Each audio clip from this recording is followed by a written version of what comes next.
Most East Texans take high-speed internet for granted, but many rural communities are struggling for a connection to the information superhighway. Now, state lawmakers are attempting to address this issue that will ultimately need your vote. Fox 51's Ashlyn Anderson shows us how unreliable broadband service impacts rural communities and what a Texas legislature is doing about it in our special report, Broadband Barriers.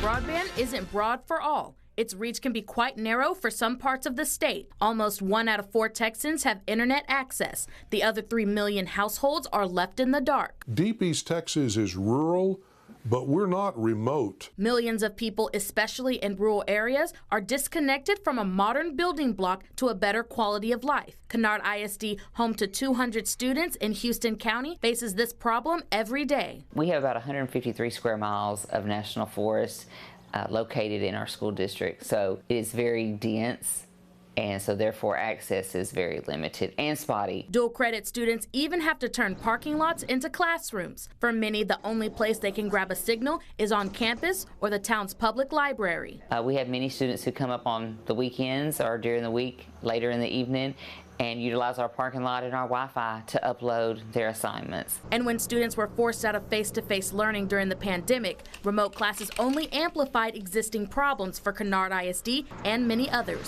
Some had to do paper because they did not have access to internet. Requiring unconventional teaching methods for younger students, that Superintendent Melinda Lindsay says this caused grades to slip. It wasn't the quality that's going to happen in the classroom with that teacher day to day. Even the college admission process is an ongoing challenge for seniors and their families to accomplish alone. We have a FAFSA parent night where we allow them to come up and use our technology because they do not have it access at home. Keeping students and teachers safe is also top of mind for the district. It's about getting help immediately when help is needed. Safety is at the forefront, and we want to make sure that they have the tools that they need. Having no internet connection is extremely dangerous in emergency situations. For instance, being stranded on the side of a road can hinder 911 response time. Our buses go all the way over to 21 in very dense areas where it's very, very rural county roads where there is no cell service. If you can get one bar to call 911, it could take 20 to 25 minutes for emergency services to get to you. Lonnie Hunt with the Deep East Texas Council of Governments says long distances could be traded by logging on.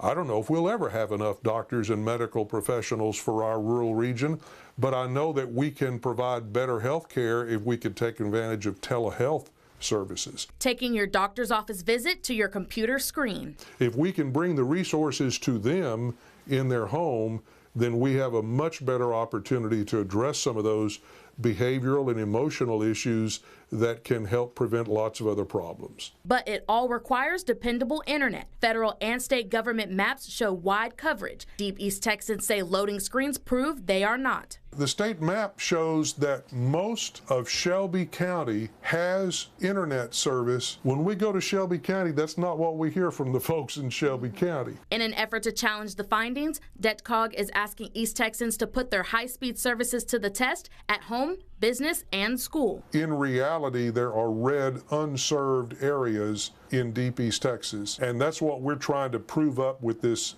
speed test and survey. Making sure Deep East Texans are not left disconnected, especially if you're suffering from no or slow connection. Every single household has to be covered. You've got to have blanket coverage. In Austin, House District Representative Trent Ashby, who covers Deep East Texas counties, is trying to move the needle this legislative session with House Bill 9. Today I stand before you seeking to redouble our commitment to closing the digital divide in Texas. The first in Texas to provide structure to our broadband infrastructure. Trying to connect all Texans in every corner of the state and every zip code to reliable high-speed internet. This $5 billion plan matched by the federal government provides access to locations based on need without having to pay an extra price, creating alternative affordable services in every market. That would delete the surcharge that every cell phone customer sees on their monthly bill. The bill overwhelmingly passed the House. It's expected to do the same in the Senate. The decision will ultimately be in the hands of voters. It's going to require voter approval this November on the ballot to actually finish creating this fund and allow it to be fully funded. Representative Ashby believes this is a one-time investment that will benefit every Texan now and as technology evolves. Into a pressing need for the state of Texas and for all Texans. Closing the gap to make sure people under the dense cover of the Piney Woods are not left off the grid. We're just looking forward to that day when we can have broadband and provide that access to our students and our families here in Kennard. Ashlyn Anderson, Fox 51 News. House Bill 9 is headed to the Senate to be voted on, which is in its final step in the legislature that ends May 29th.